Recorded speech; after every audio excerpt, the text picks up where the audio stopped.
Hello, my name is Keiichiro HOASHI. I am from KDDI Research.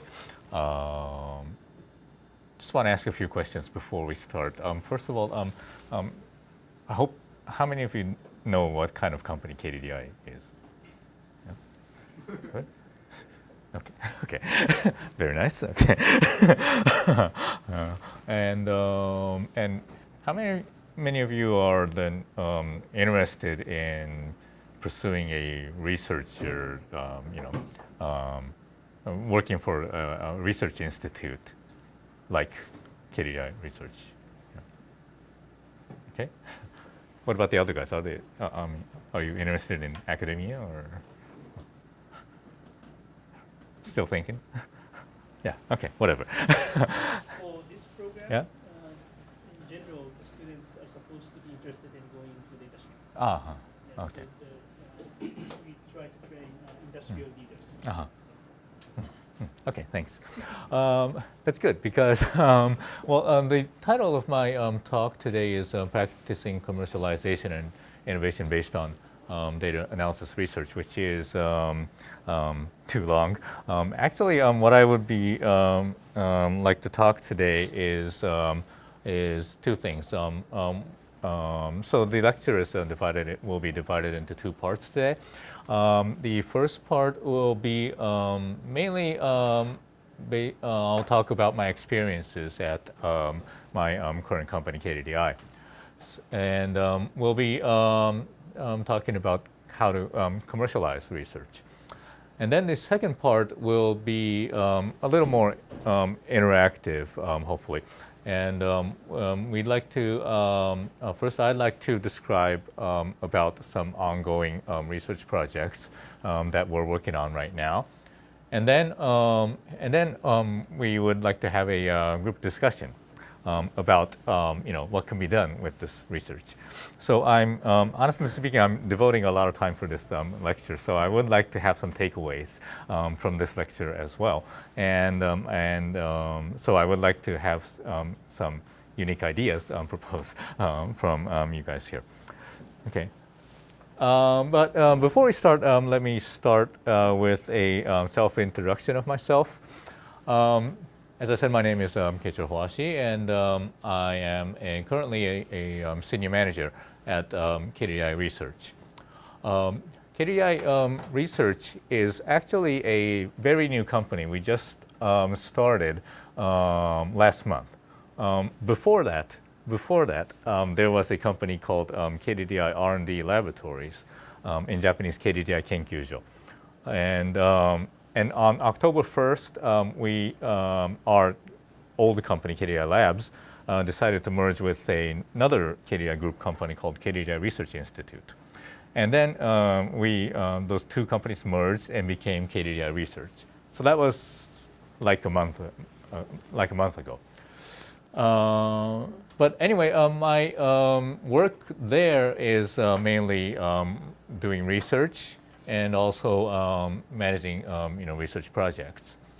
My personal expertise is mainly multimedia analysis and information retrieval. And currently I'm also leading some projects utilizing social media analysis. So, which means we're analyzing very casual text, which means we need to use technologies like natural language processing and also machine learning and so on. And I've also been involved in many activities other than the main thing that I'm supposed to do, which is the research projects. I'll talk about this later, but I was one of the initial members to kick off our company's office in Silicon Valley. That was a few years ago. And also I've been I've applied myself and been selected as a member of a innovator incubation program supported by METI, the Ministry of Economy, Trade and Industry, which is a government ministry. So I participated in this last month, and also I've been contributing very recently to ASCII, which is a major Japanese web media. So, so this opportunity I got from participating in the above program. So those of you who can read Japanese, maybe you can access to the ASCII website where I'm here. And I've been contributing articles to introduce artificial intelligence to like casual tech Japanese readers. So we're not. I'm not publishing research papers here. I'm trying to be trying to write more casual articles to introduce what's going on in this technology area. Okay. So so let's then proceed to the first part of my lecture, and I intend to talk maybe like an hour. Honestly, I haven't done a 3-hour class before, so I may fail miserably on time management. But my plan is to, well, talk about an hour, maybe a little more on part 1, and then we'll put a break, and then we'll proceed to part 2. The objective of part 1 is for you, hopefully, to learn on my experiences, which I'll be talking about, and try not to be like me. The reason why I'm saying this is, I'll talk about it later, but I feel that I haven't succeeded as a corporate researcher. I mean, as a researcher, I've done a lot of papers, which might be good, but ultimately, as a corporate researcher, we need to contribute to business, and in my case, I haven't done that well. More seriously, what I want to talk about here is to talk about experiences so that we can learn about what's necessary to make actual innovations from research activities. Okay, so this is an overview of my career timeline since I joined KDDI labs. So so it's kind of scary, but I joined KDDI labs almost like 20 years ago, and I've been working as a researcher, of course, in the initial stages, and then I had to do some work managing research projects parallelly with my own research, and then there was a pivot here when I started getting involved in things like Silicon Valley, and finally started seriously thinking about how research can contribute to, for example, make new businesses. Okay, so so let's start with part 1. This is the outline of part 1. I will mainly talk about my experiences here. So based on my career here, I've done a few research here and there, and I've also been trying to manage research projects, and then this current stage, which I'm doing a lot of other things. So so I'll talk about the things I did, and also talk about why I did these things, and then in the latter part, I would like to talk about how I tried to commercialize my research. And then at the last stage, after Silicon Valley, I would like to talk about how we can actually do this thing called innovation. And hopefully we can learn things like what's important for innovation, or what can researchers do to innovate, which is actually a very difficult question. Okay. So so this figure is this thing I learned in the SIDO project last year, which is called the emotion curve line, or kanjō kyoksen in Japanese. So so this is quite simple. So the x-axis here represents the timeline, okay, and then the y-axis expresses my emotions. So the higher on the graph, I'm happier doing work. And when I go low, I'm feeling either like disappointed or miserable or sad or whatever doing my work. And this is the overview of what I felt during my career. So and I'll talk about some of the details later on. But I have experienced up and downs during my work. And very recently, I've had a very shaky kind of emotional state. So and the thing about writing this is that when you write this, you can kind of discover things about yourself. You can find out what makes you happy when you're doing jobs, when you're working, and also when you when you observe these points when you go down, then you get to know about what doesn't make you happy. And then these points here kind of indicate what you really want to do. So I mean, really motivated people, like for example, entrepreneurs who start startups have really high motivation, and that's usually based on something they experience in their lives. Well, I'm just a big corporate guy, so I'm not like that ambitious. But anyway, I think this is a good thing to keep in mind if you want to look back at your life and want to find out what you really want to do. Okay.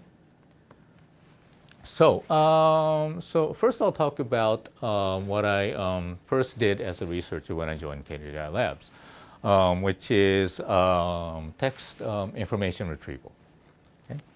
What I really wanted to do when I joined KDDI, or before I joined, when I was doing my master's in Waseda University, I wanted to do research on automatic translation, which is a very hot research theme these days. And there were some, research going on back, like in 20 years ago. And actually, KDDI, or our company was actually called KDD back then, was doing some research on machine translation with some joint research project with ATR. And my master's thesis was about robots, actually. So I wasn't making the hardware. I was making, sort of like a dialogue system, so that the robot can communicate with voice interface, with speech recognition. And my job was to make the system to accept the results of the speech recognizer, and then decide what to do next. So it was a very, I mean, it's like 20 years ago, so it was, the robot wasn't as cute as the ones that are in market right now. It's a humongous thing with like wheels and a bunch of cables. So it was horrifying, but the subjects were supposed to, talk friendly with the robot and ask him to do tasks like bring this bottle from here to there, something like that. So that was what I wanted, what I actually was doing, but I thought automatic translation was a great thing to do because I speak pretty good English because I used to live in the United States. But the problem is, when I go overseas with my friends, I'm always the, sort of like a translator. And it's exhausting when you think about it. I mean, I have to lead the party, and buy tickets for all my friends, and those things. And I thought it would be good if some technology could be developed to take care of those pain points that I was thinking about.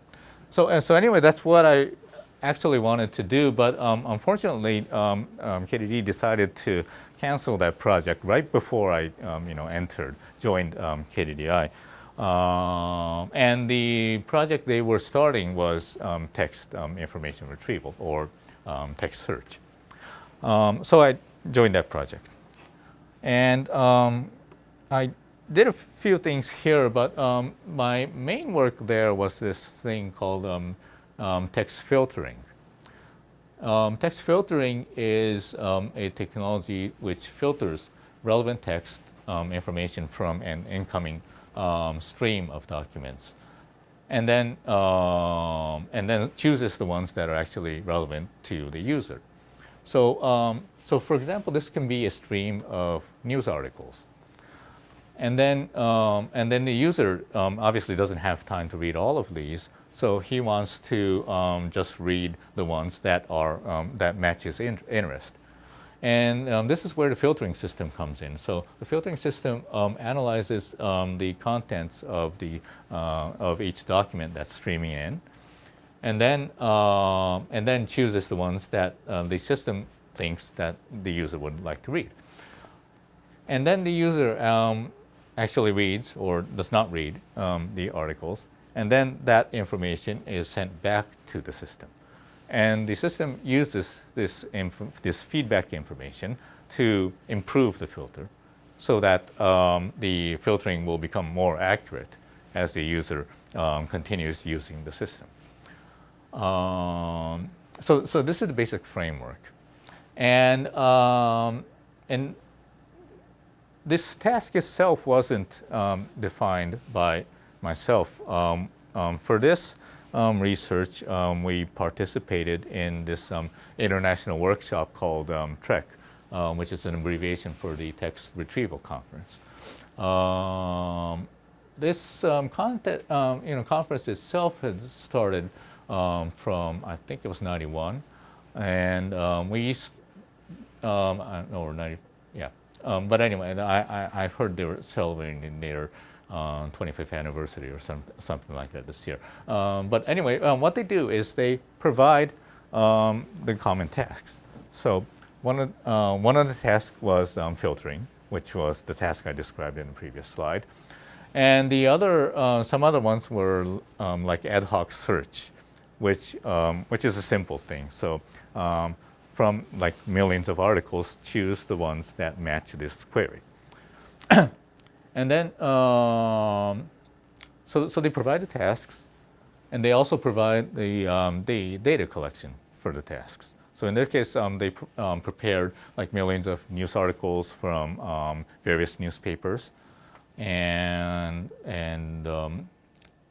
they provided the questions or the queries. And then what we were supposed to do was to submit those, develop a system first of all, and then input the queries into the system, and then output the results. And then the results will be evaluated by the conference committee, and then we gather around at the conference venue and find out how good we did, and then make presentations there.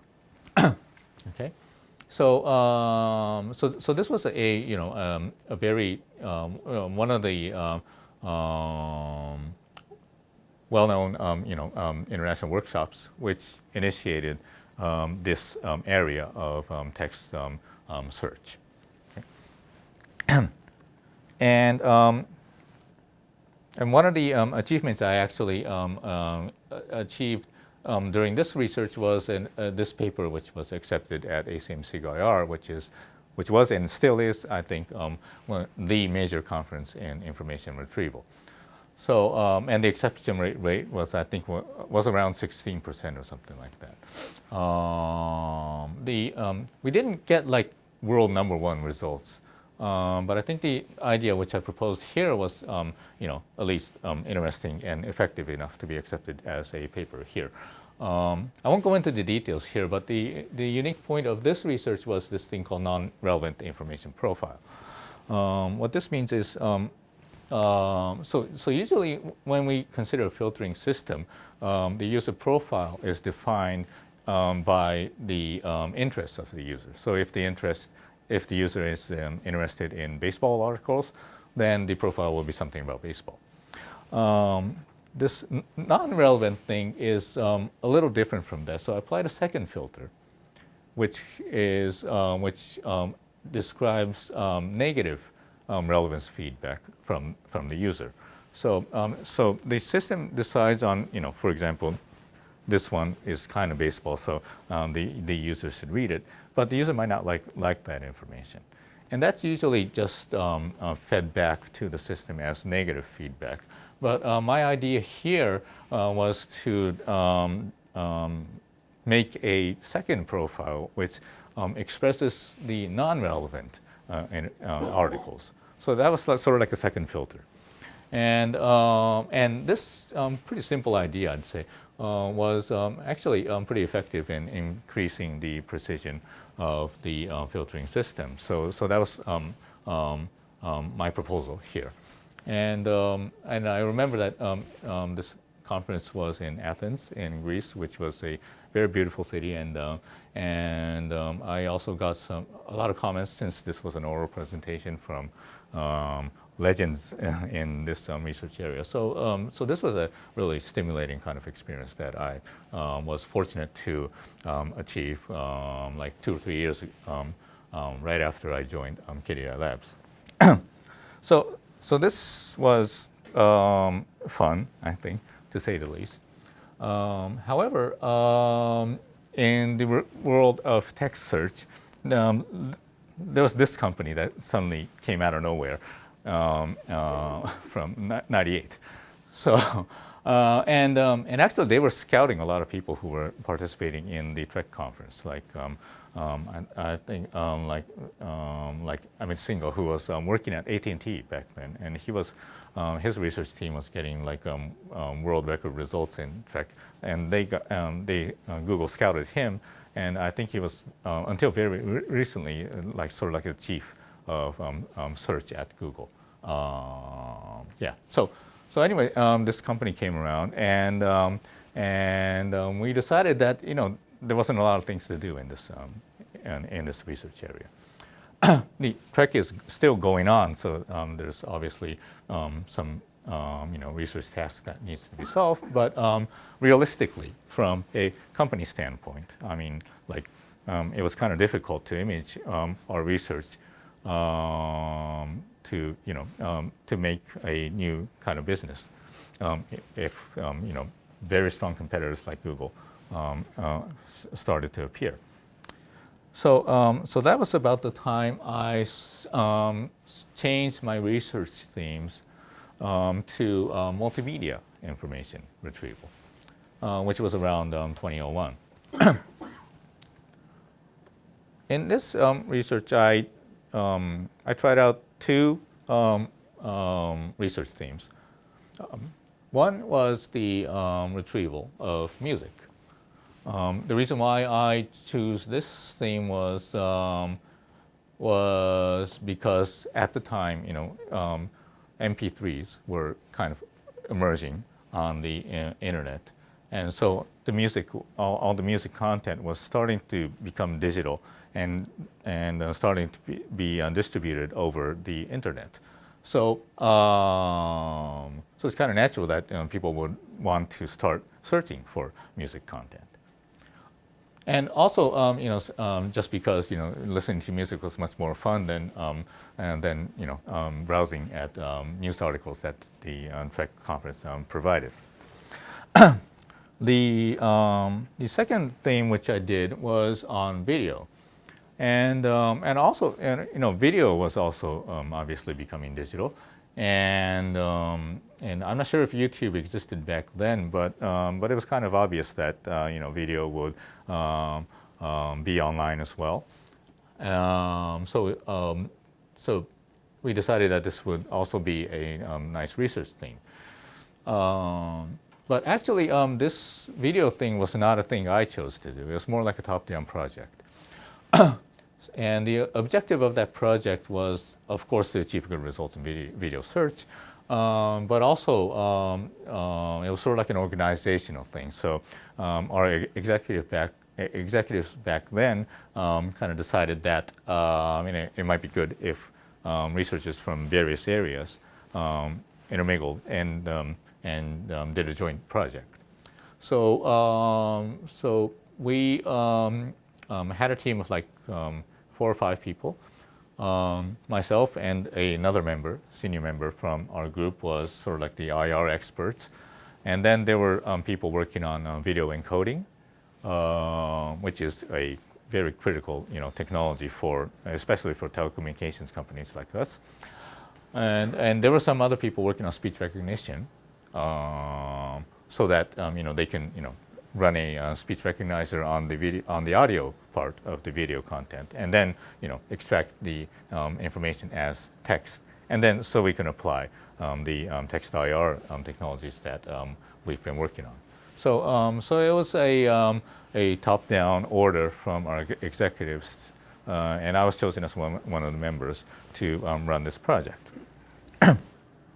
Now, I'll go back and forth. First of all, what I did in music IR was content-based retrieval, which means that I wanted to analyze the acoustic features of the music, and then develop a system which can effectively search for music based on its similarity from other songs. So the basic idea that I had in mind back then was that I wanted to develop a system that can learn from what I listen to. So personally, I have no experience in music, so I can't, for example, play musical instruments like the piano or so on, and the musical scores I can't read them at all. But even for people like me, it's easy to understand if I like a song or not when I hear it, even if it's for the first time. So the basic idea of the system which I wanted to make here was that this search system should also be made to do so. So I wanted to make it simple, and I wanted to make the system without implementing sophisticated music theories like chords and those kind of things. And I actually submitted research papers for this project to ACM SIG-IR, which was my main playground back then. But they rejected those papers like hell because they were used to running experiments on millions of documents, and music is another story. So you can't prepare. Well, we can prepare them now, but back then it was very difficult to prepare like millions of actual songs.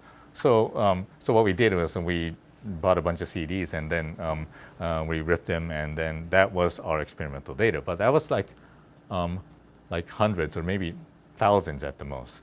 So the scale of the experiments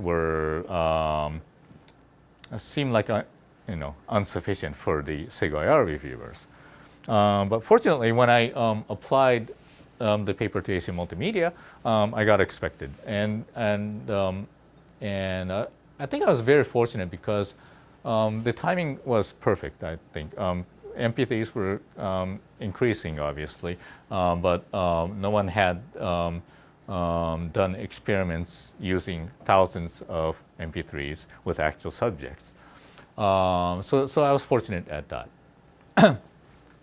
And what I did here was I applied machine learning, which learns from my preferences towards music. So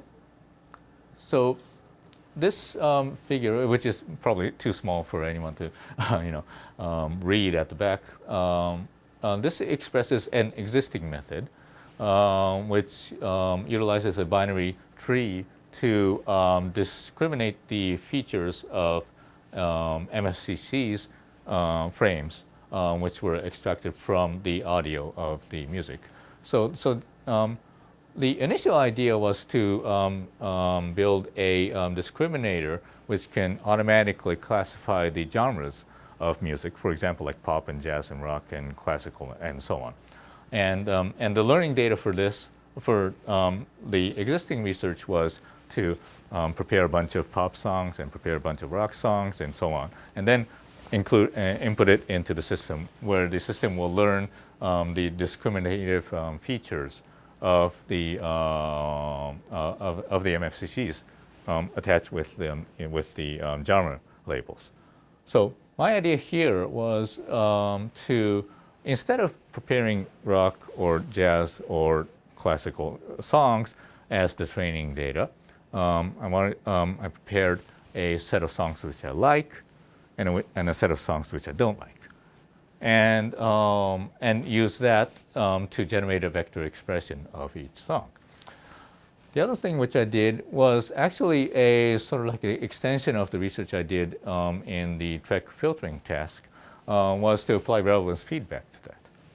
So, so the system can make a so-so profile using a few songs which I like or not, but that profile is still so-so. So I wanted the system to improve as the user listens to more songs. And the idea for that was to input relevance feedback data and then accumulate the features of the additional songs which I decided that I like, and then update the vector expression of the user profile. And this, by doing this, repetitively doing this, we were able to achieve higher accuracy in the music search results. So this was a thing we did on paper, and this time we decided to try out our system, and we actually made a few things before we came to this, which was presented on a experimental site which we had back then. So, so in this system, what the user can do is he can select a file, which is sort of like an MP3 file, which he or she has, and then input it into the system. The system will locally analyze the features and then upload the features as a search query to the system. And the system will return with a set of songs which were determined as similar to the input query. The user can listen to these songs. By the way, this data collection was provided from this company called Jamendo, which I think still exists, where they collect and provide songs based on the Creative Commons license. So this was perfectly legal. And then, so the user can hear the songs from this collection, which were similar from their input song. Also, since we are a telco company, we decided to add a function here to be able to download the ringtones of the songs that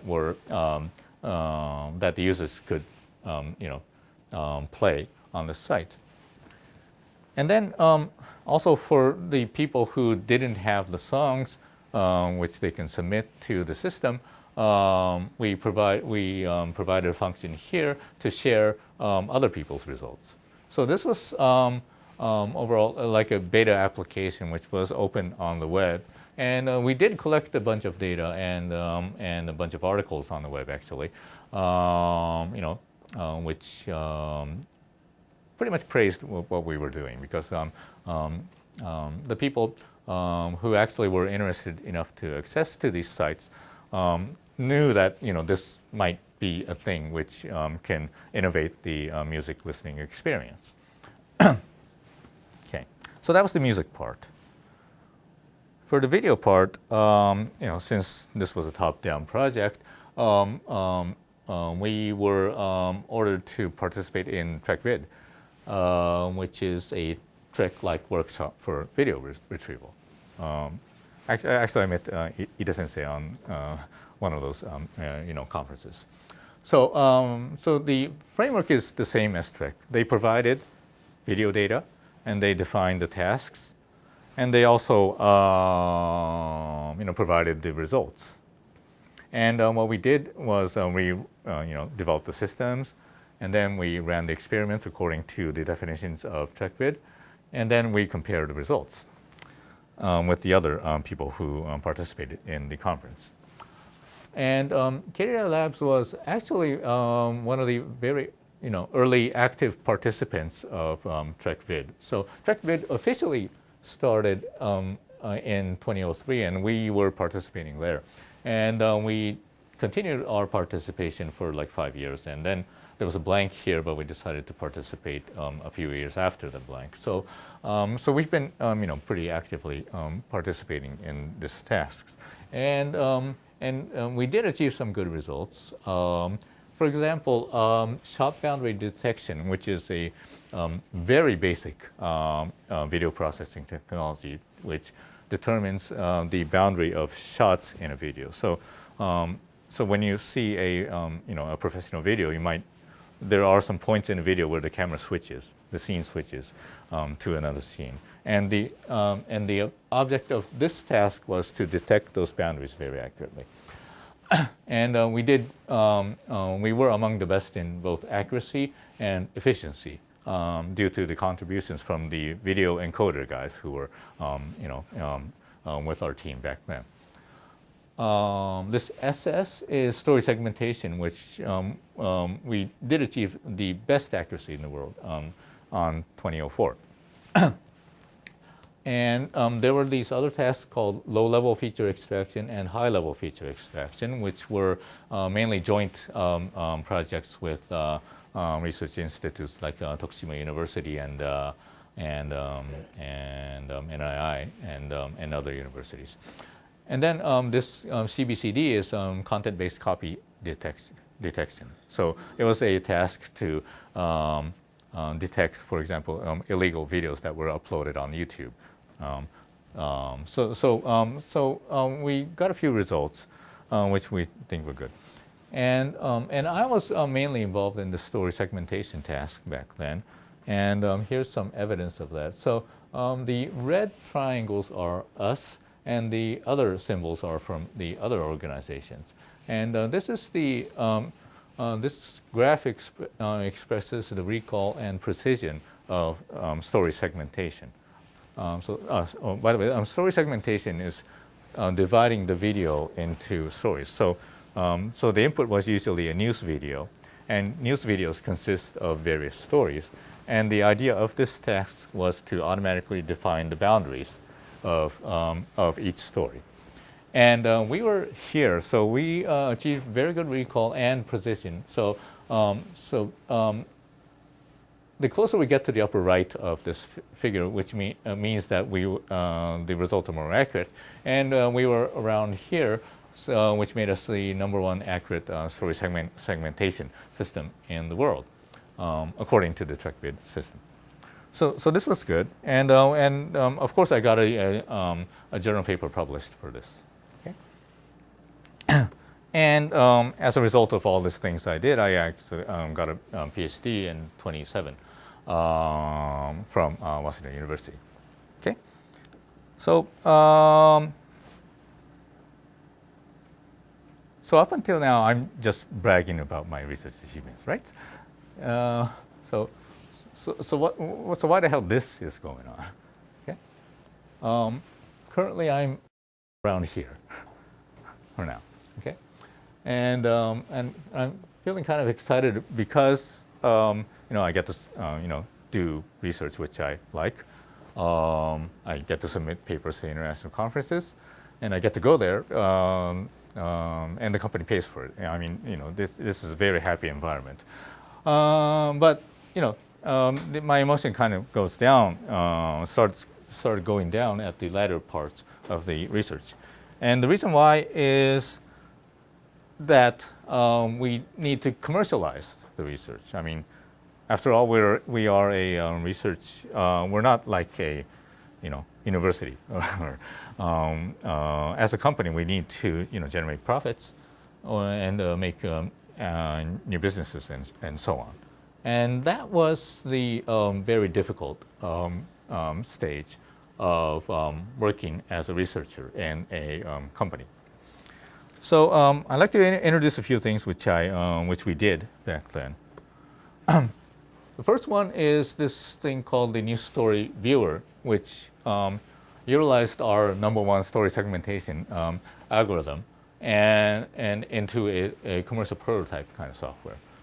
So this tool was able to divide news stories, actual news video, into stories based on a small amount of training data. And then the user of the system can browse the video according to the story boundaries, and then the user can also add boundaries if they thought a boundary should be here. So it was sort of like an interactive automatic story segmentation tool. And we did do a few exhibitions on this. Mainly, we exhibited this at the Consumer Electronics Show, which is a very big, exhibition at Las Vegas, which is held usually in every January. And we also made proposals to a lot of TV stations, which we felt would like to have this kind of tool. And I actually did a few sales talks. As a researcher, it's kind of, weird when you think about it, but so I actually, was ordered by, some of our executives to sell this to, for example, like CNN. So in one of those TrekVid conferences, I actually had to fly down to Atlanta, where CNN headquarters was, and then do a presentation there, and hopefully have them buy the system. Unfortunately, that didn't work out, and of course we did try to sell this thing to Japanese TV stations as well, but it didn't work out. So it wasn't accepted by anyone which I directly or indirectly talked to. So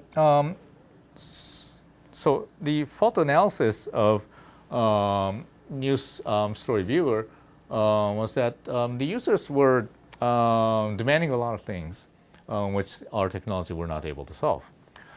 For example, our TV broadcasters require 100% accuracy. Of course, why not, right? But at the same time, they said they were not able to provide this training data or relevance feedback, which we need to build an effective system for a specific program. They also wanted to integrate this tool to running content management systems that each broadcaster was utilizing in those days. And ultimately thought it would probably be cheaper to buy the data if it was really, really necessary. So, so since all this was developed based on like machine learning technologies, there was a burden necessary for the user to provide good training data, which was a pain, which they couldn't accept. So, so this was the result of the News Story Viewer selling campaign. The second one was Chakuta, which is a music distribution system which started on au mobile phones in 2002. So, so Chakuta, how many of you actually know about this? Sort of, yeah. Okay. So, so they were like actual songs, snippets from actual songs, which which can be used as ringtones. So instead of like the beeps or whatever boring default ringtones that the mobile phones had back then, the users can play actual songs, or the device will play actual songs when the phone rings. And that was one of the main accelerators of au subscribers back then. So back then we were really struggling. We had like only like 10% of the Japanese market, but implementing this was a big hit, and we started increasing up until the 30% I think share we have right now. So this was great, a great development. And what's great about this is that we have our own music distribution service within our company. And my researches, of course, can be utilized to music distribution services. So this was a perfect timing to propose the thing, the research that I was doing back then. And it's an internal thing, after all. I mean, it's not like promoting story segmenters to CNN. It was like having internal, proposals to people in our own company. So So this was an ideal situation. However, we did make proposals to them, of course, but it turns out that the copyrights, the rights to the actual songs were not owned by KDDI. They were owned by the music labels, like Sony or other music companies back then. So we had to make proposals to them, and they actually liked what we were doing, and then they were willing to provide a sub collection of actual songs which they had, and then we developed a prototype trial system so that they can try out the capabilities of our music search technology. So we were able to develop systems based on the songs which they actually had, and had them try it. However, that didn't work out as well. So I think we did the prototype system development thing for at least 3 companies, maybe even more. And we proposed to the major players, Reikochoku, which is I think still a major provider of music, and also other smaller companies, and other companies which were, as a company, were very close to KDDI. So we tried all things, but it didn't work out. They were happy with the prototype, and they enjoyed fiddling around with it. But ultimately, when at the decision point where they decide whether or not they would use the system to actual customers, they kind of backed out. And these were some of the things, the comments that we got at those meetings. So one thing is that they were saying that search is, just a function. It's not the service itself, of course. It might be a nice thing to have if it's understandable for the user, but it's just a function, and it's not fun. So the people who knew about the whole collection were pleasantly surprised that our technology was capable of digging out songs which were very similar to the queries, and also was not recognized by any casual user. But however, when you, as a user, when you try to use those systems, you have to either select the song which you like, or input a song if we follow the framework and the beta app, and then wait for the results. And then the results are a list of songs which are actually similar to the song that the user input, but is virtually unknown. So the result will be 10 songs which were composed by unpopular artists, and were difficult to purchase without downloading. And this was before we had streaming. So ultimately, those kind of difficulties contributed, were the reason why they couldn't accept our technologies. So as a result, I couldn't commercialize anything. All the things that were accepted in those big conferences and achieved good results in international workshops, those kind of things. Those results were, I think, could not proceed to the next stage. Now, when you look back, you do realize that our potential customers did have a lot of problems that they wanted to solve. And unfortunately, my research was not exactly what they wanted. And so I was thinking that, writing those papers is requires a lot of effort. When you submit a paper, you don't know if you're going to get accepted or not. But all the effort and all the good results coming out of those efforts were actually meaningless to actual business. So this was the kind of state of emotion which I had back then. So that was why my curve line was dropping below the neutral axis. Okay. And so we go on to sort of not the final stage, but the current stage of my career, which started in 2011. So this was a nice turning point for me. Our company, for some reason, decided that it would be nice to have an office in Silicon Valley. Okay. And I actually, I just heard that part from my, executives back then. So Hoashi-kun, we're going to decide to build an office in Silicon Valley. Okay, fine. What are we going to do there? Well, yeah, you can find out by yourself. Those kind of things.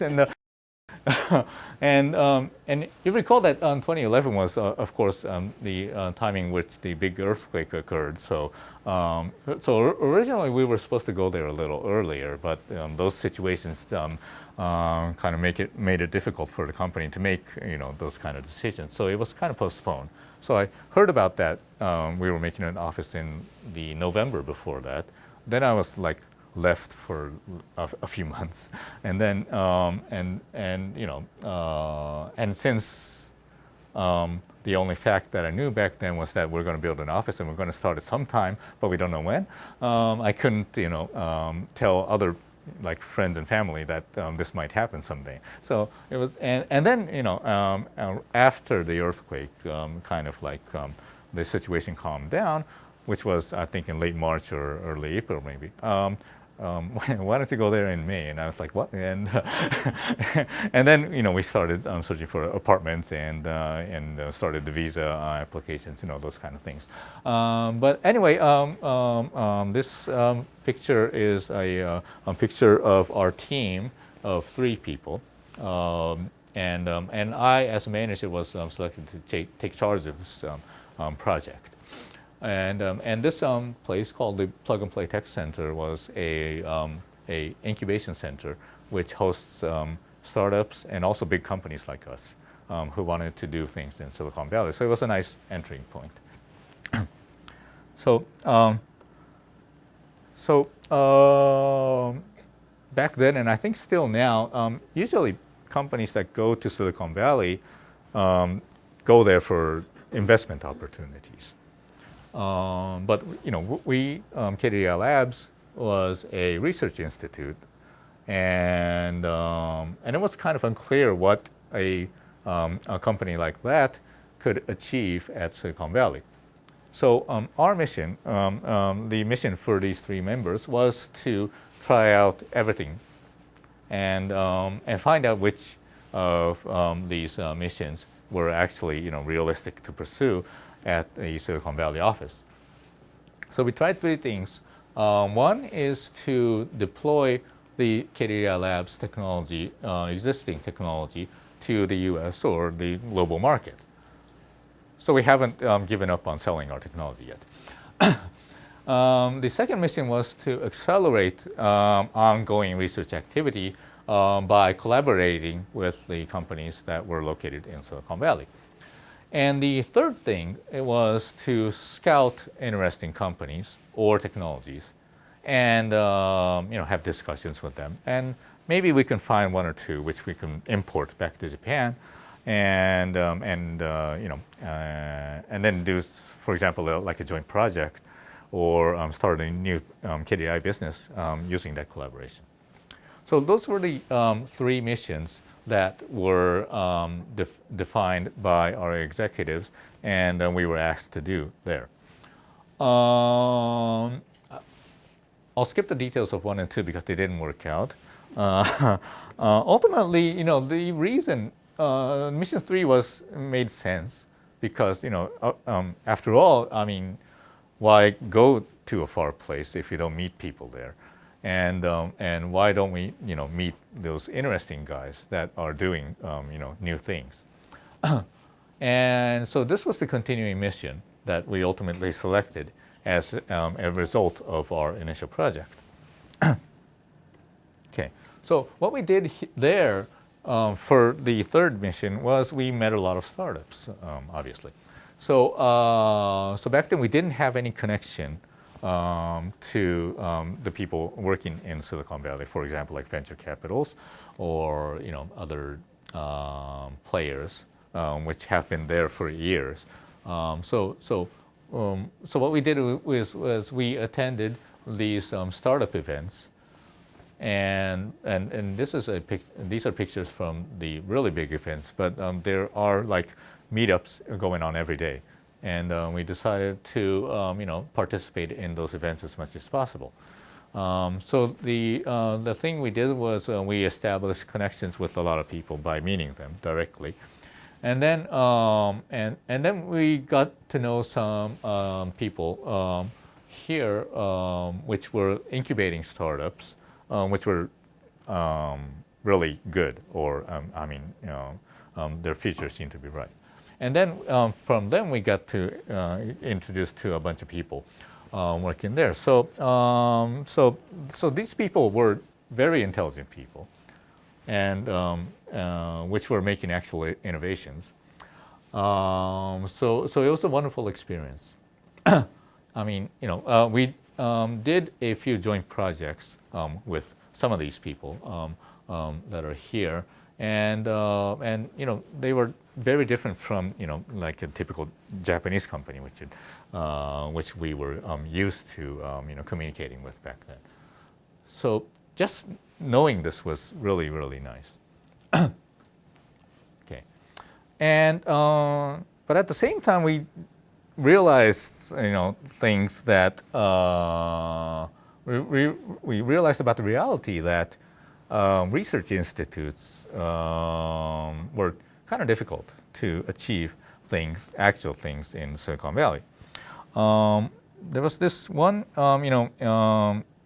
experience which I actually heard back then. This was a picture from an event called TechCrunch Disrupt, and this person in the middle here is called Paul Graham. I'm not sure if anyone knows him, but he is the founder of Y Combinator, which is one of the best startup incubators in Silicon Valley right now. And this office hours, session was a session where they drew cards of startups which were participating in the event, and then the chosen lucky startups were able to come on stage and then pitch their idea, and then get comments from Paul, and so on. And there were like hundreds of startups who wanted to be here. So this guy was ruthless about making comments to them. And this man here was, I think, a startup from Taiwan who was selected as one of the companies to get on stage. So the company's name was called out, and then he ran up on stage, and he was told to make like a 1 or 2 minute pitch on stage. And then Paul and this other guy will make comments about their current status. Their company was, I forgot the details, but they were making a future search engine, I think, like that. And they were based from a Taiwan university or something like that. So what they were doing was very similar to what we were doing in Japan, and also what we were trying to do in Silicon Valley. And the first comment from Paul was that, so you're saying this is commercialized research? Ouch! He actually said, "Ouch." That's often a solution in search of a problem. So that's what he was saying. So it's kind of like the filtering task in Trek, or maybe the other things. I mean, the tasks that academia people define to get their papers accepted. Those are, actual problems which might exist, but when you throw it into the real world, that doesn't necessarily happen. So this guy has a lot of experience, and he's saying things like this to researchers who decided to make a company from their research. And this was a very, how can I say, important lesson that hopefully he learned about, but I learned about as well. So, the lessons learned from the Silicon Valley experience by meeting all those startups and also, hearing comments from people like Paul Graham, was that successful people and in Silicon Valley we mean business-wise successful people first find the pain point of actual users. So it's not like an academic thing. Like for example, accurate music search should be good because there's a ton of music which needs to be searched. That's the kind of problem which I define, but was not directly applicable in the real world. So, the good startups find actual pain points of actual users, and then finds the technology which solves those problems. And if there's no existing technology which can be utilized, then they decide to develop the new technology by themselves. So, obviously their goal is to build a good business and make it big, and ultimately they don't need new technology to do that. You think of the really big startups back then. Google might be an exception, but for example, like Facebook and Twitter, there's no new academic technology involved in those startups. It was just an idea which really broke out. So this is the reality that we decide. We realize during our short term at Silicon Valley. Okay. But anyway, the experience was really, really exciting, and I had a lot of fun, meeting with those people and introducing them to Japan, and then repeating that process, and meeting all those exciting people. Unfortunately, the company decided that I should go back to Japan after just 6 months in Silicon Valley. So that was one of the reasons which had dropped significantly down all the way to here. But that's not just the reason why I felt here. Actually, since when I get back to Japan after experiencing all those things in Silicon Valley, I had to realize about this big question about how can researchers discover those opportunities that the Silicon Valley startups are looking for. So this is very difficult, and I'll explain about that. Because I think, especially if you're in the doctor course right now, you need to write papers, right? So, and that's the same for corporate researchers as well, right? So researchers or employees in our company are required to make, right? Just, combining old existing ideas and making a new business doesn't work out research-wise, right? Also, since we're such a big corporate, researchers should be focusing on their research, and are actually pretty distant from the actual users, right? So in Silicon Valley, what happens is that you find an actual problem, and then you quickly build something to solve that problem and deploy it to the market, and then develop from there. So that's the approach called lean startup, which is to build a MVP, the minimal viable product, and then have people try it out, and then improve on that. So you don't have to brush up the perfect product before you release it. So going out to the market is important to build new businesses. But unfortunately, in a big corporate like us, that is business for the business departments. So say we come up with an idea about a problem which should be solved, and then say we want to, do that, build an app and deploy it to the market. What happens is that, so why don't you just hand over that cool app to the business departments because they need new business. And when we hand over those things, those small ideas to the business guys, they don't take care of it because what they think of relevant business is that it has to generate like millions of revenue, and that doesn't start from a 0 to 1 kind of project. So all the things I learned and experienced in Silicon Valley was actually very difficult to apply to corporate and also R&D. So that's the situation which I realized.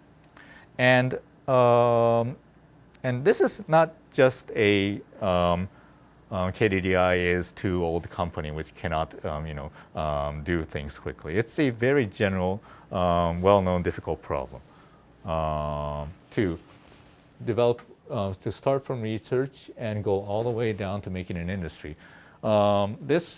Ideally, we build a new technology, we develop it, and then we put it out to the market and build an industry. So ideally, all this will go smoothly, but there are various obstacles between each stage. So for example, in the research stage, what is important is that we would like to, explore a lot. I mean, research on the research stage, we would like to explore new things and build them and evaluate them quickly, and select the ones that actually work in experimental environment, at least. So that's one thing, and I think a lot of especially people here are good at that because you should be exploring for new ideas every day. But when we step over to the development phase, what happens is that we don't want to explore here. We want to focus on actual needs, and we want to make it robust. So research is done in an experimental environment, but when we put it into the real world, a lot of unexpected things happen, and the system that are developed here must be robust to those unexpected situations. And then we develop a thing which is usable in the real world. We go and try to make a business out of it, and this is yet another different problem. We need to build a business model. We need to find out who's going to pay for the service, and we need to find out. Design a business model which can generate profit from the people who are willing to pay for our service minus the cost that is required to maintain the service. And then after that, the industry thing comes, and this will be competition with other companies, for example. So if we go to this stage and this thing is good, there's obviously a lot of people who will be willing to do the same kind of thing. So then the competition starts between the companies, and then things like marketing and sales, those things come into must be conquered in order to make it successful.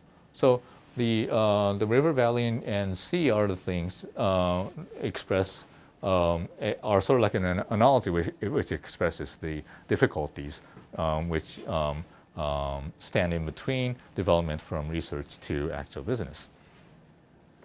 So, as a researcher, should we be taking care of everything here, right? I mean, this is a very difficult process, of course, and so we should be considering at least some of these things. But researchers should we be solving the entire process? So this is just a personal opinion, especially since I'm from a corporate person. Is that we can focus on some things at least when we start our research. And I think that will be the stage here.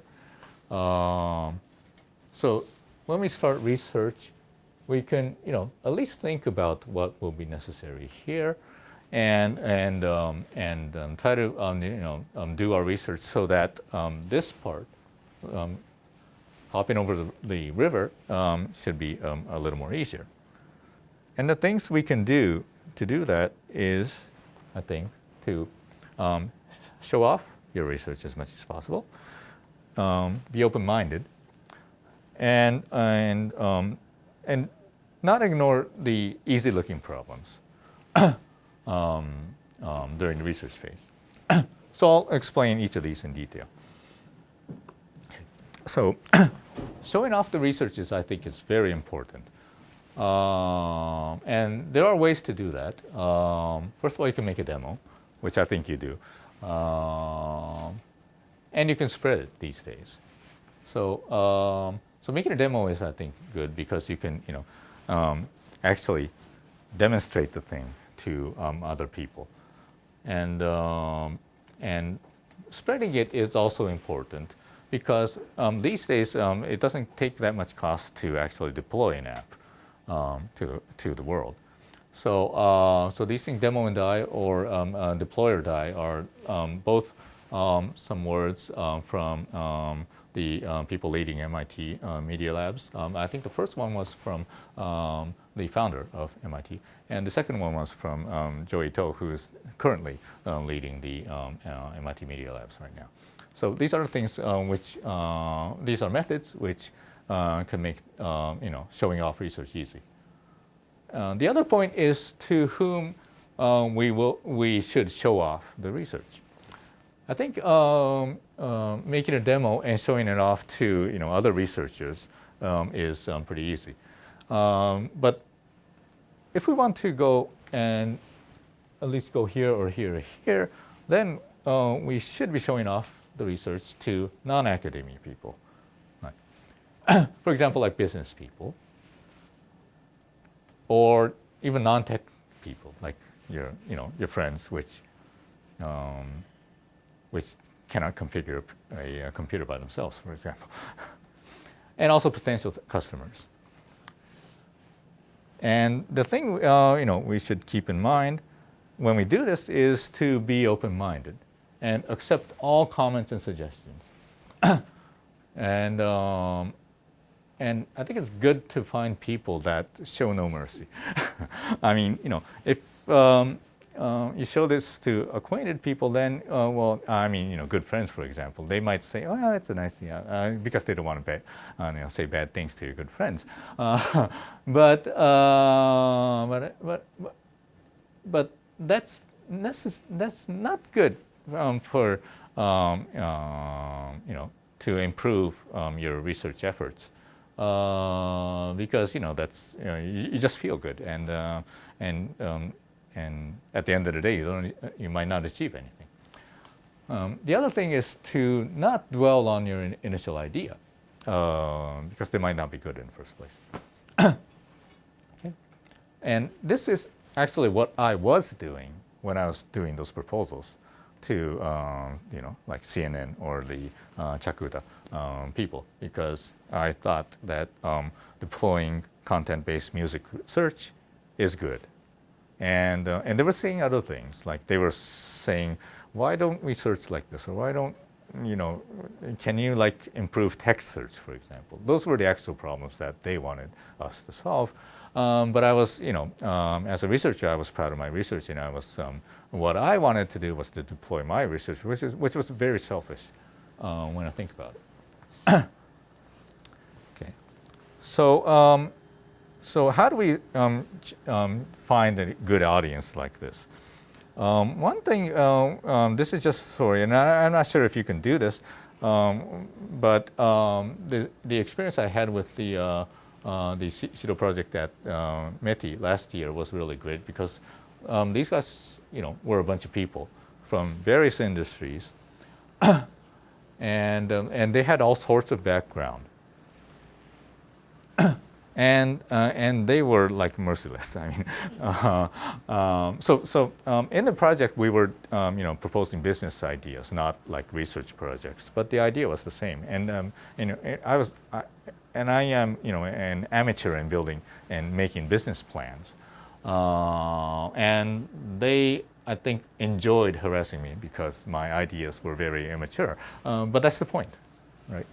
I mean, and some people might come up with some good ideas, business ideas, which may not have been what you were imagining in the first place.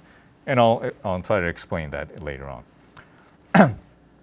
Okay. The final problem is to not ignore easy problems, because those are the things that the people who are maintaining businesses are actually experiencing. When we think of a problem which is worthy to solve, we kind of like, by we I mean researchers, is that is this thing like worthy enough to be a paper? So that's the thing that comes up into my mind, into a typical researcher's mind.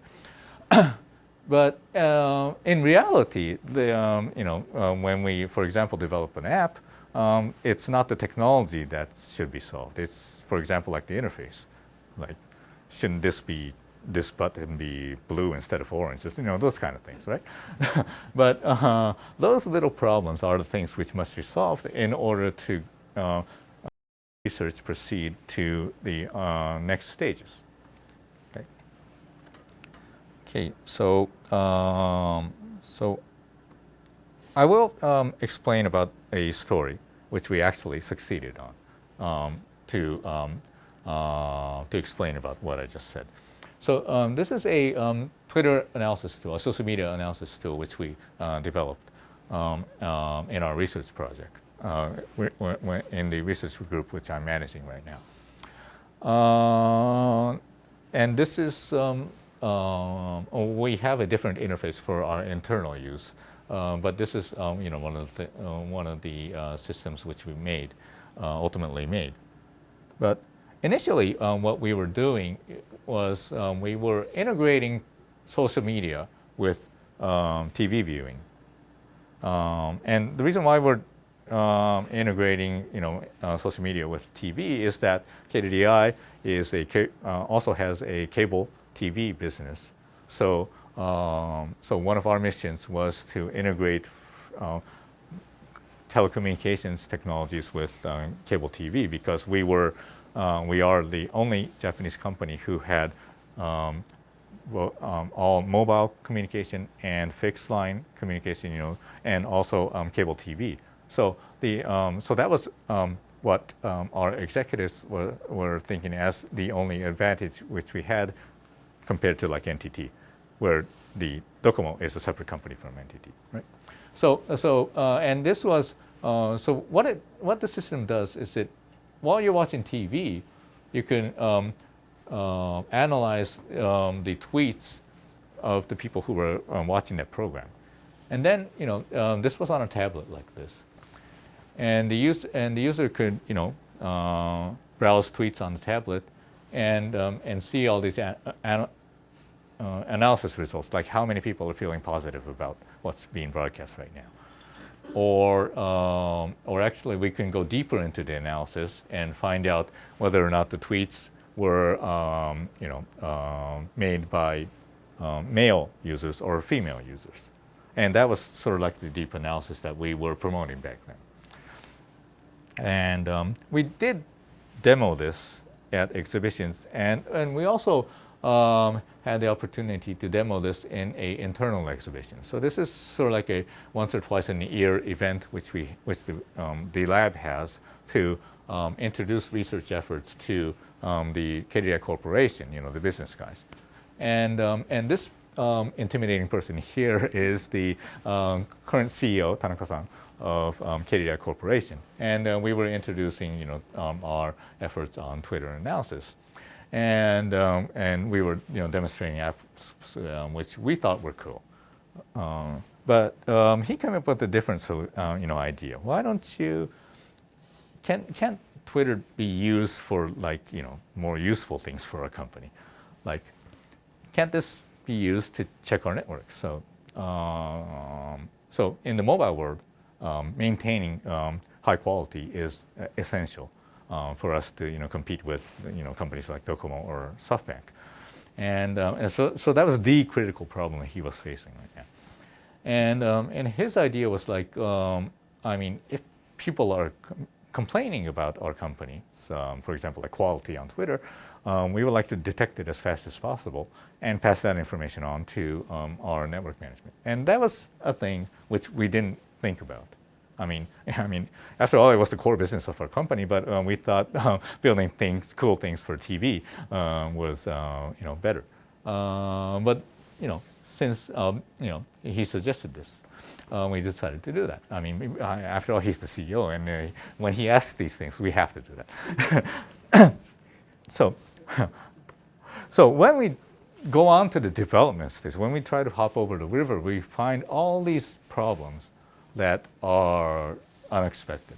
For example, when we when we try to implement the system on a actual environment, they complain about things like using Python as a language because it's sort of like an open source, unsecure kind of thing. So we would like to have the program developed by Java because the Oracle supports it, and so on and on. And also, there's a lot of limitations in the internal network, especially since in order to collect tweets, we need to connect with the internet, and the people who were maintaining the intranet didn't like the idea of connecting with the internet because that can raise a lot of problems. And also, we need to omit unnecessary functions because we need to decrease the development cost as much as possible. And this is a funny thing because the CEO said it would be useful, but we had to find actual users of the system to convince the decision makers of the, for example, the network management department to use their budget to develop the system. So we ended up doing sales talk to other people, other business departments. Say, this Twitter system, we develop it, and we can use it to monitor the network, and maybe we can use it to evaluate the consumer opinions about our services. What do you think about that? And then we collected like a list of 50 users, and that was sort of like the final evidence which we had to prepare in order to get this development approved. Okay. And happily, now they are actually using the system as valuable information for network monitoring. So these are the cool things which you have to monitor our network. And of course, if something happens within our network, these systems will send out alarms. But Twitter is used in a different situation. Like for example, services like Line or Twitter, when they fall down, the user consumer thinks that there's something wrong with AU, and they start complaining. But the system is running perfectly okay.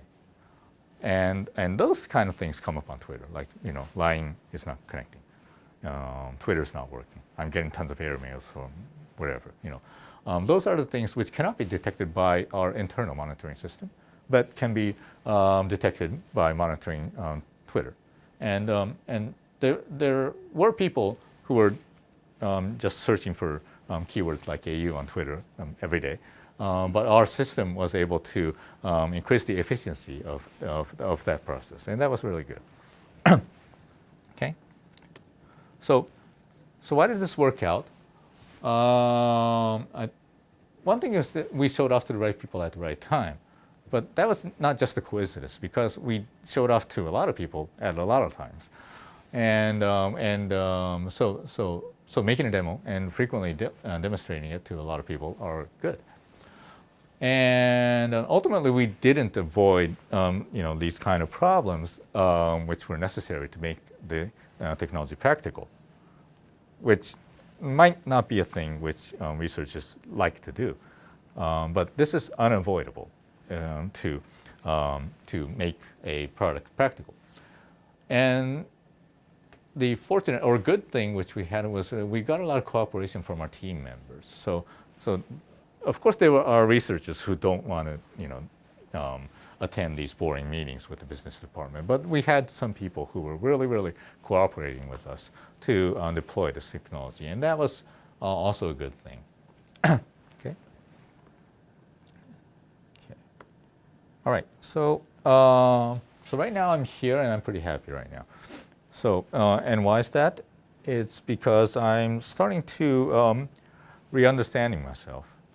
I said at the beginning of the talk, just looking over this kind of reveals what people really want to do or really not want to do, for example. I think that by just observing these increases, especially here, is that I kind of we understand that what I really wanted to do was to make real contributions to the real world. So and so that's one thing. And back in the research days, I thought maybe just submitting research papers and being accepted was satisfying enough, but that wasn't the case. And I might know now how to achieve this. After all I said, I'm not saying that research is meaningless. Actually, good research is important for everything, and especially for tech-oriented organizations like us. But also to keep in mind how to build a strategy to connect good research to business is important. And I can't say I really mastered that, but having experienced these things, I think it's I at least have a success experience and also have a lot of human network connections to make new things happen. So I think maybe I can proceed from now. And I'm also excited about this new company called KDDI Research because back when we were KDDI Labs, we were just tech people connected with the technology departments of KDDI Corporation, and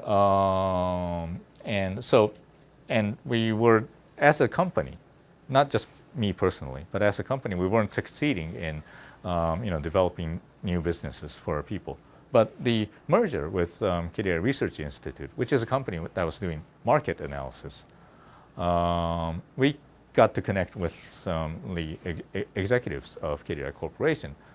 And the executives are also happy because now they know about the technical developments that are going on, and not just the situation of the market. And those kind of things are, we hope, will be useful in making decisions as a company for future business plans. But we've just started, so we don't know about that. But I think the merger will go pretty nice. Okay, so to wrap up, what I wanted to explain about during this talk is what's essential for innovation. And the thing is that finding actual problems of actual users is the point. After all, this is necessary to make any kind of business. The next question is why, what can or should researchers do to innovate? Is to be aware of these people and show off your research to maybe those people, or maybe some people who have better knowledge of these actual people, actual users, and find cooperators or collaborators to proceed beyond the research. And the point is, I think the most important thing is to get out of your comfort zone. So me going to Silicon Valley, or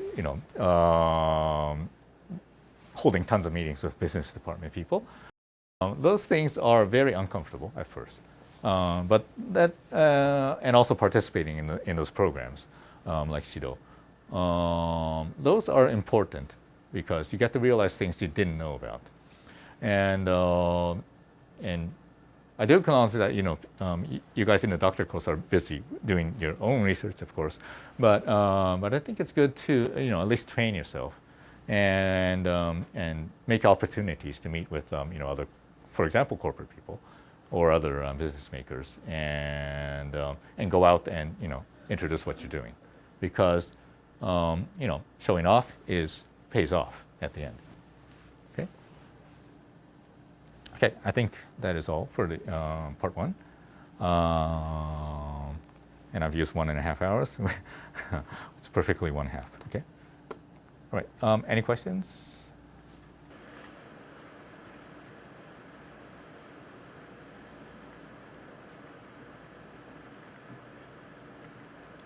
Yeah. Thank you for your presentation. What are you currently working on? Ah, that's good. That's a good question. I will describe about that in part two. But currently, we are continuing work on the Twitter analysis system, because there's still a lot of things to do with that system. So that system is currently being used in practical situations, but we feel that technology can also be used to do other new things, and I'll explain that in part two. Yeah. And I'm also doing other things. So the idea of the current project is understanding humans, and which is pure data analysis. And I'll get back to that on the second part. So Hi. Previously you said that it is important to solve the real problem, Mhm. but they're not too important to create a real new, innovative Mm. thing. Mm. How do you think about because if it's just a too simple problem and the solution is also too simple, Mhm. everyone can make it, and you have Right. there are many people who Mhm. become your competitors Mhm. or something Mhm. like that. Mhm. So I think it's still necessary to have some very your own strong point, Right. which only you can do. How do you think about that? Yes, that's a good question. So I think there's two ways to approach to making new things. One is to start quickly and move quicker than anyone else. That's the thing that startups are really good at. The other thing is to develop some, for example, a new technology which cannot be easily copied by other people. And there are, I think, various assets which a company like us, can leverage for that. I'll talk about that in part two as well. But for one thing might be that we can take advantage of what we have already. And one of the things is our user base. We have like 40 million subscribers of our mobile service. So utilizing that is good. One other thing which is similar to that is we have tons of data submitted from those users. So and the latter direction is what our current research project is working on right now, to utilize the data and generate value from that data, so that we can build a new business on that. And the data itself.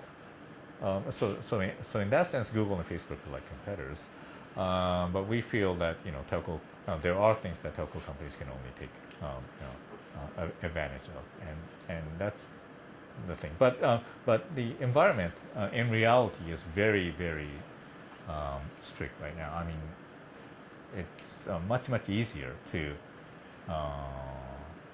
copy things, especially in the digital world. Yes. Yeah. So telco companies are traditionally slow in making decisions, but we do have to find those things and develop quickly, even if it's based on data that we currently only have right now. But we still need to continue developing those, because there are things like companies like Google and Apple might start their own mobile service, for example. And if that happens, then our current advantage might not be an advantage in the near future. So whether or not we take time to develop a new technology or just deploy things quickly, that's two directions. But speeding up is I think a necessity for both.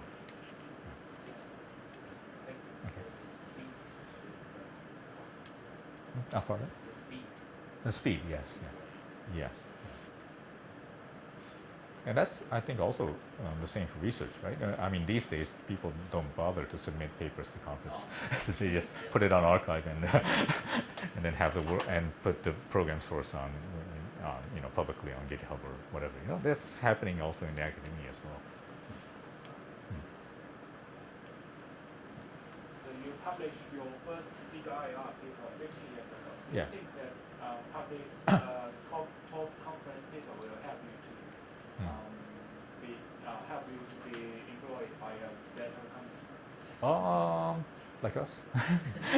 Yeah. Well, first of all, I mean, those list of achievements, the more impressive, it's better.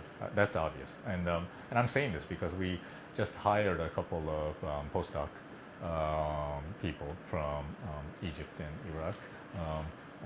They received their PhDs in Japan, but they had an impressive list, and that was one of the things that worked well in the interviews that we held. So I was recruiting, but ultimately, our CEO must meet these people and interview them, and also review the list of achievements that they have. So yeah, so that will be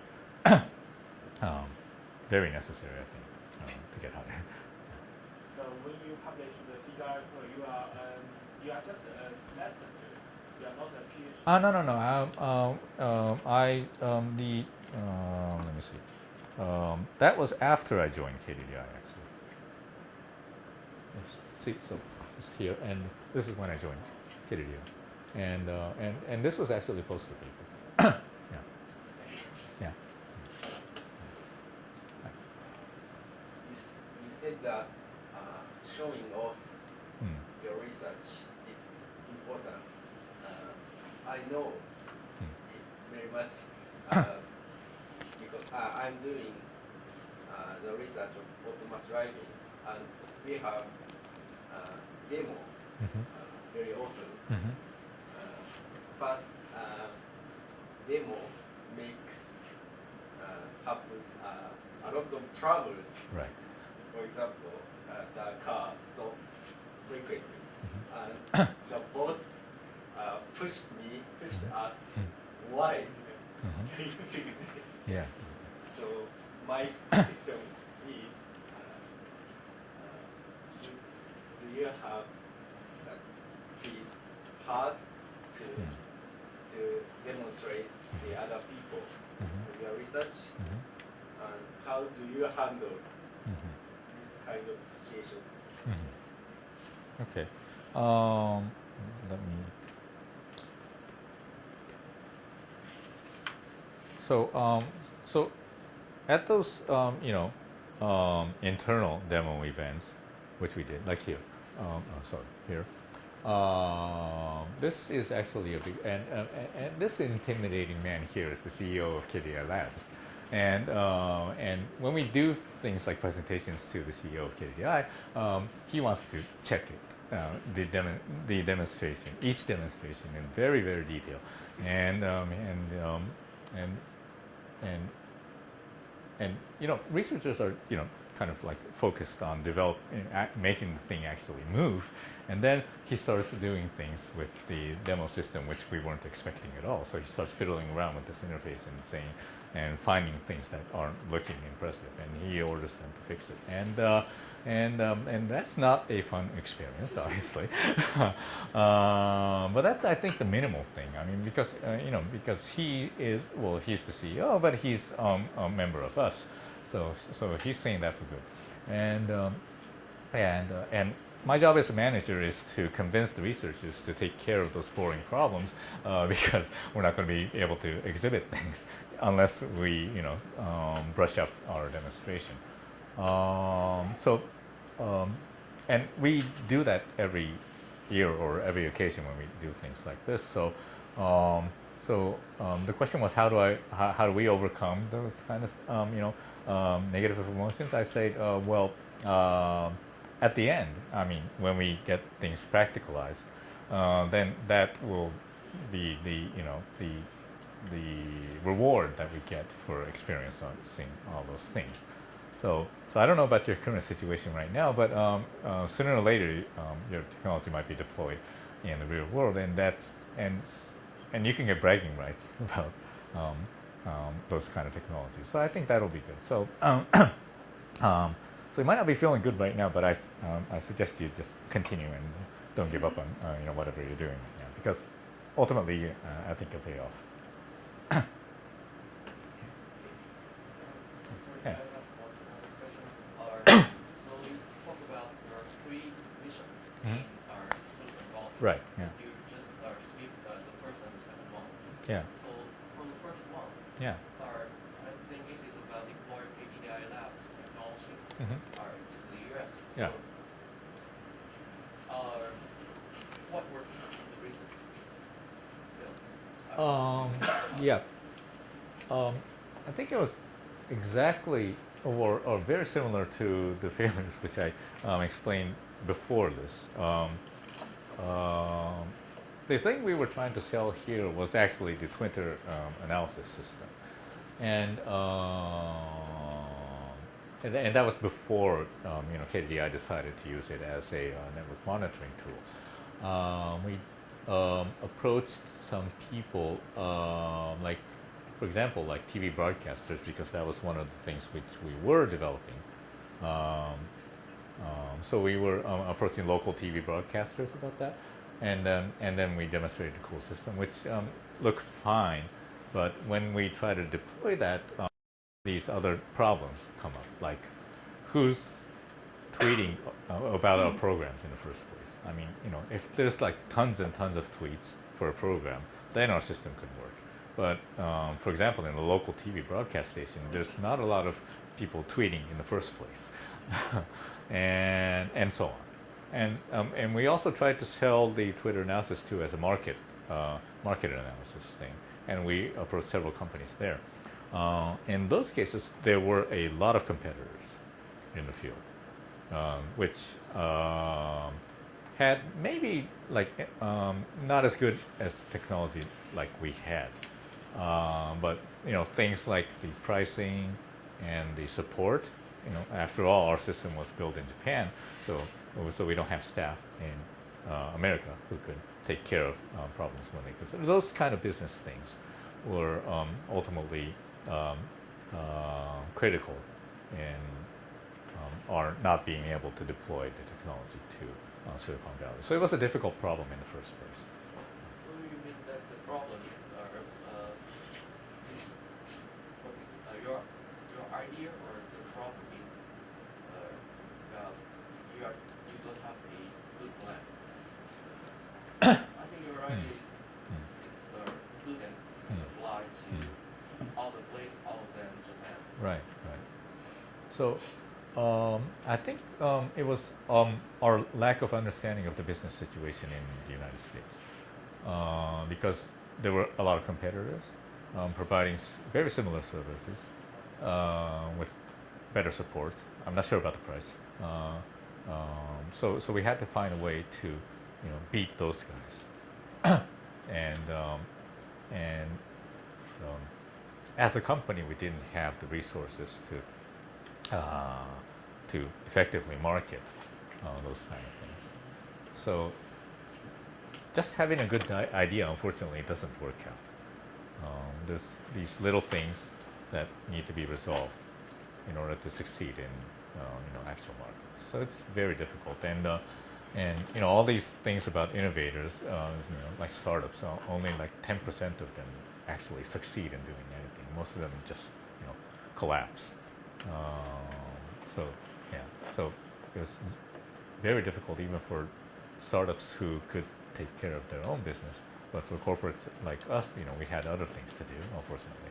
So the resource wasn't distributed ideally to promote this. So yeah. So do you still have a office in Silicon Valley or Yes, we do. Yes, we do. And this mission is only on the free? yes, we're focusing on this right now. So you just gave up 1 and 2. Yeah. Okay. Yeah. Yeah. Thank you for your presentation, and it's really interesting and motivating. Thank you. Are you still? Did you give up on your early research for music and video search, or Okay. you still hope you can Yeah. revive that? Yeah. Actually, well, that was a long time ago. So realistically, I don't have time to explore those research themes, and as a company, since we couldn't succeed in proceeding to the next stage, it's very difficult to pull out old research projects from the debris and restart it again. But but at the same time, I'm still getting some interest calls from, for example, our business people who are still doing the music distribution thing. That kind of know that I was doing that kind of research. So the needs pop up once in a while, and understanding the business situation is one thing, but the other thing is timing. So when I was doing the music thing, for example, there were no music streaming over mobile phones, right? And so people weren't able to hear the songs before they purchased it. But right now, it's virtually free. So maybe the similar song search kind of technology can be applied a little more effectively, for streaming services, for example. So, and that's also another element, I think, which causes the river thing, is because researchers tend to look in like 3 years, 5 years from the future, into the future. But these people want solutions right now. And since researchers are developing things that may be possible like 3 years from now, they don't care about, for example, increasing the robustness of boring existing technologies. So as a result, what happens is that researchers keep on, and they give up because they want to try new things. So we keep going on doing research 3 and 4 or 5 years from now, and they want problems solved right now. So there's this time lag, which if we just both parallelly do things, do not merge at all. So I think what I should have done when I did the music research was to give up on research, actually, and then focus on making it a practical application or business out of that. And here's come my comment, because actually I don't think, I hope you agree with me that it was a mistake that you go by yourself to promote your own research. Yeah. Actually, that's not your job. That's job of marketing and sales. Right. And actually, we have. I used to work in ZMP, if you know it, in ZMP.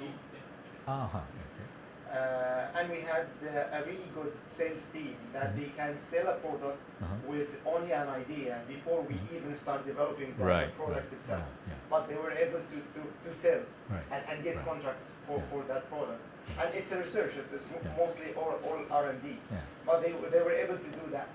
So having a marketing and sales team, really good one, can turn your research, even modify a little bit, tweak a little bit, even by changing the perspective of the user, of the customer, how they look to the system.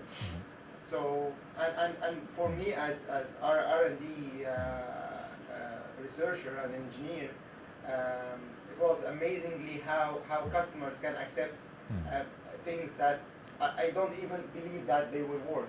So that was the work of sales team. Right. So right.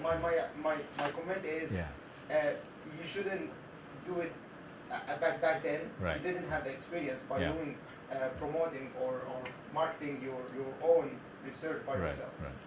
Yeah. If I comment on that, I'm going to start complaining about my company on record. But yes, that's true. And you know, so KDDI Labs was really independent in a good way because we can pursue our research interests without over connecting with our business departments, and that's okay in some sense.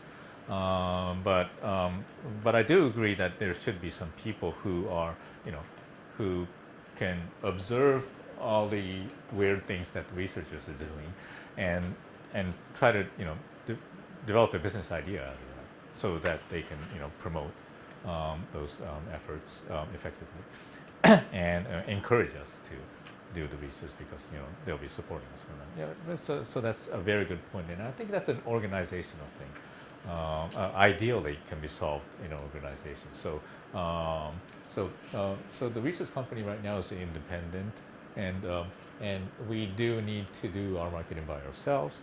But ultimately, if there was an organization and who's you know, designing the future based on the technological developments, then that will be good, so that they can promote the efforts into the next stage. So yeah, so I think that's a good comment, and especially since we're a new company now and we're supposed to change how we're working right now. I think, you know, that will be one of the things which we'll be working on in the future. Marketing and sales. Yeah. That's the key word. Right. That's what Right. I always like. Yeah. That Yeah, and if convincing people yeah, to buy right, things that right, they right. don't even need. right, That's, right. that's really Yeah, and if I can add to that, you know, this thing, I'm just submitting articles to about AI, which is sort of like a buzzword right now, to this Japanese media, and it's funny because, you know, when I say things on articles, and the business people read the articles, they think that it's more convincing than when I do the explanation by myself.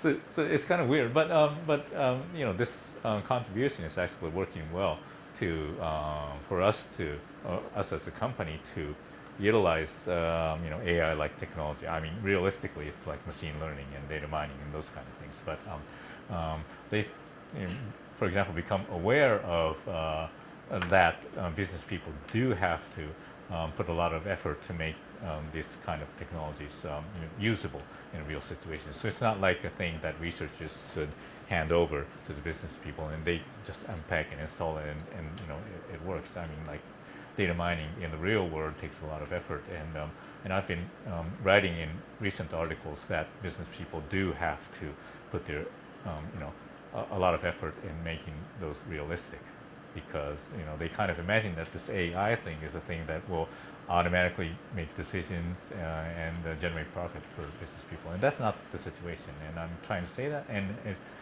the explanation through the articles is actually working right now. Yeah. Thank you for your presentation.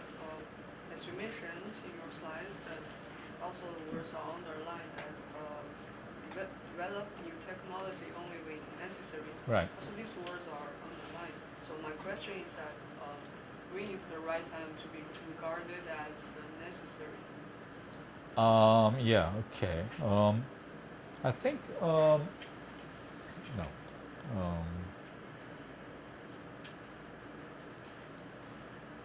Okay. This part, right? Yes. Yeah. So the question is, who decides when is necessary to? Yeah, when can be regarded as necessary? Yeah. In this case, the startup people are the people making those decisions, and and the startup people actually come from very similar backgrounds. So they have degrees from like MIT or Stanford and so on. And so they must have done a lot of research in that field. But I think the idea is to find the actual problem here,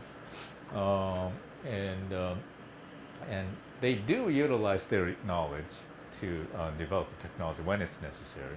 But I think at the other time they don't like develop until it's really necessary. So what they do first is they start scouting people, which may have the potential to build the technology which is necessary, and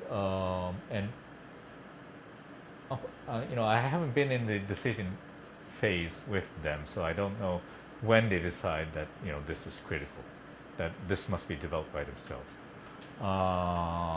and I don't think there's like a single way to make a decision on this, but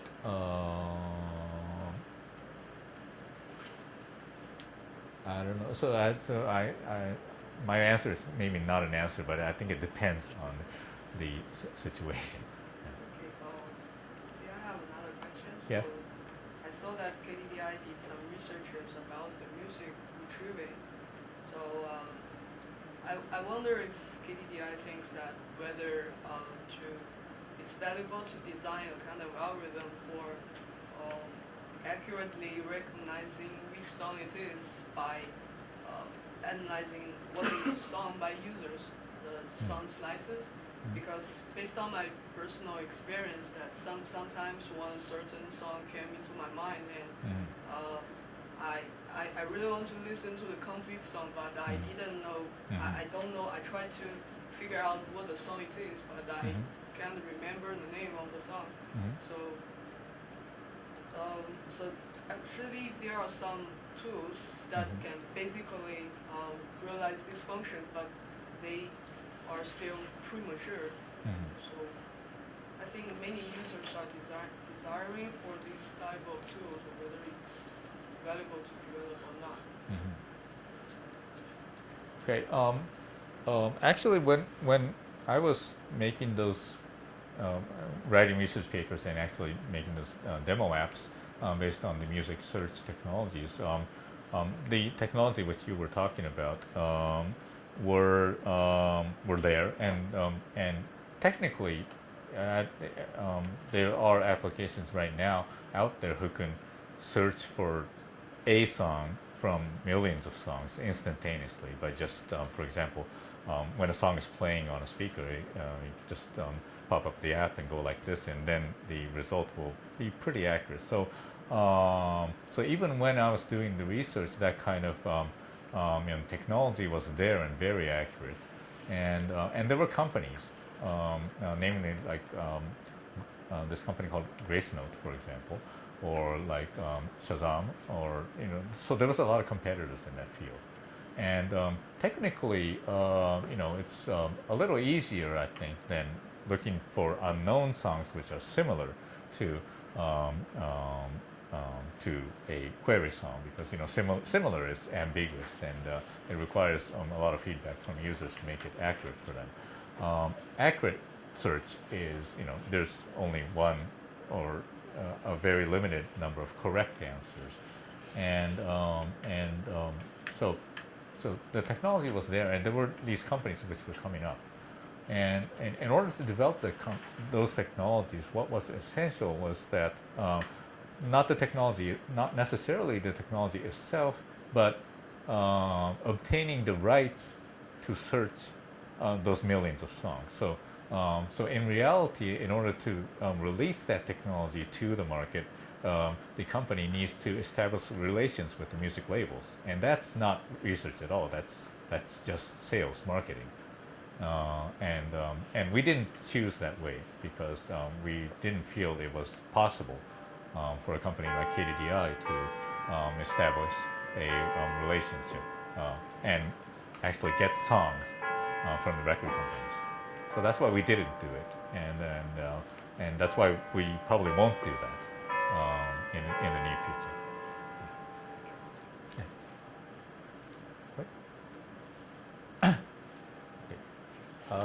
Yeah.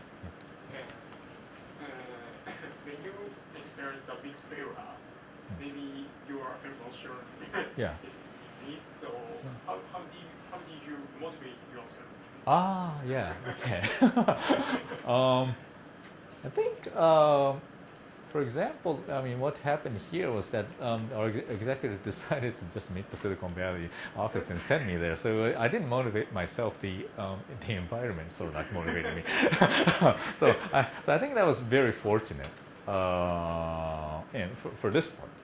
And for this part, maybe I was more like self-motivated, and it's not like how I did it, but what happened was that it was a little stressful here because I had to come back from Silicon Valley and I had to become a real manager of a research group. So I couldn't do research by myself, and since I like to do new things, I had to find ways to do that. And one of the things which I did was to join those programs to communicate with people from other companies. So. And that makes me busy like hell, of course. but I think that's necessary. I mean, like especially when you get promoted to like a management position, there's tons of jobs you have to do, and they keep on flowing in, and you're busy enough just by taking care of those chores.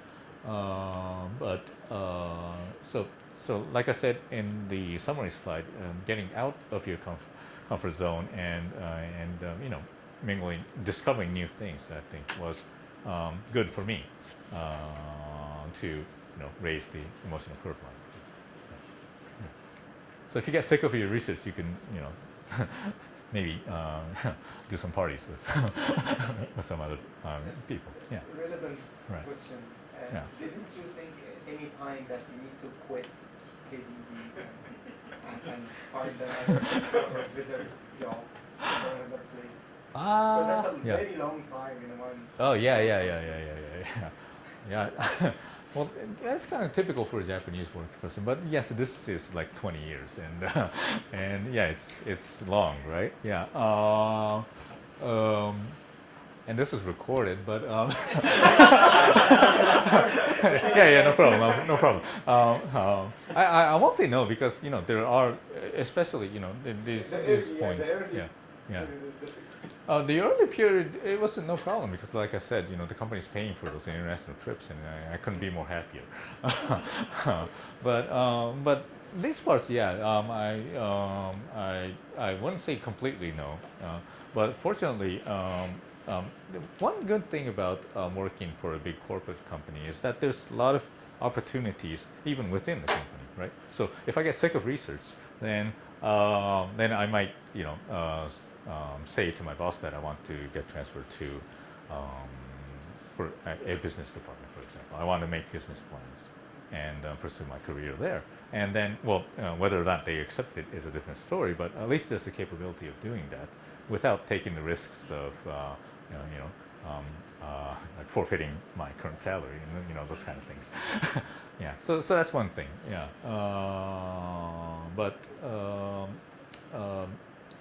yeah, I guess I'll stop there. So Yeah. did you join our CEDO 2015 as a mentor or a participant? A participant. So what did you show Okay. at Yeah.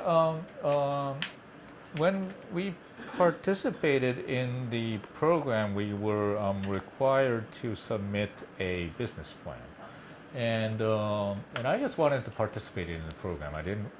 Well, I'm not saying I'm not interested in making business plans, but that wasn't my profession, so I knew I was not good at that.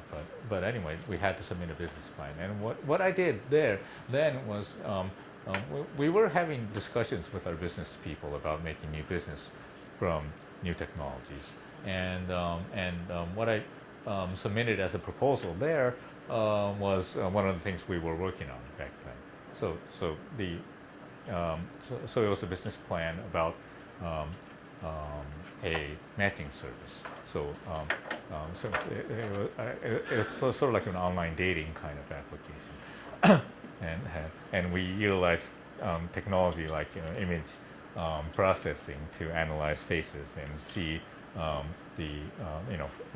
to do content-based search of people who can be potentially your future girlfriend or something like that. So that was totally out of what I was doing. How was that? How was that project? Well, this program itself is not responsible for like actually bringing those proposals to the market. It was more like an education program.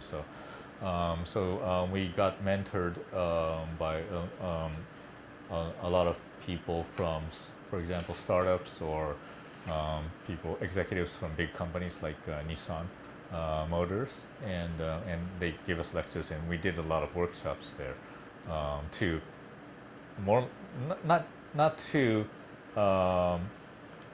not necessarily to develop those business plans, but to educate us, to